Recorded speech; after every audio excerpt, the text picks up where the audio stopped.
സ്വതന്ത്ര തൊഴിലാളി യൂണിയന്റെ സ്ഥാപക ദിനം രാജ്യത്തിന്റെ തൊഴിലാളികളുടെ ഫാസിസ്റ്റ് വിരുദ്ധ ചേരി നിലനിർത്തി തൊഴിലാളികളുടെ അവകാശങ്ങൾക്ക് വേണ്ടി പോരാടിയ ധീരപ്രസ്ഥാനം STU ഫാസിസത്തെ അതിന്റെ എല്ലാ രൂപത്തിലും എതിർക്കുമെന്നും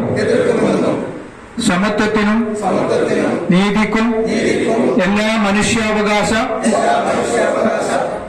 മനുഷ്യാവകാശങ്ങൾക്കും വേണ്ടി നിലകൊള്ളുമെന്നും അടിച്ചമർത്തൽ, അവകാശ നിഷേധം, വിവേചനം, സ്വജനപക്ഷപാതം എന്നിവയിൽ നിന്ന് മുക്തമായി ഒരു ലോകവും ഇന്ത്യയും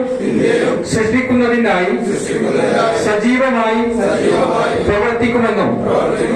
ന്യായമായ വേതനം, സുരക്ഷിതമായ തൊഴിൽ സാഹചര്യങ്ങൾ, എല്ലാ തൊഴിലാളികൾക്കും തുല്യ അവകാശങ്ങൾ എന്നിവയ്ക്കായി ഞാൻ വാദിക്കുമെന്നും പ്രവർത്തിക്കുന്നുമെന്നും തൊഴിലാളികളുടെ ക്ഷേമത്തിനും തൊഴിലാളികളുടെ അവകാശങ്ങൾക്കും അവകാശങ്ങളുടെ സംരക്ഷണത്തിനും എക്കാലവും നിലകൊള്ളുമെന്നും ഞാൻ പ്രതിജ്ഞ ചെയ്യുന്നു.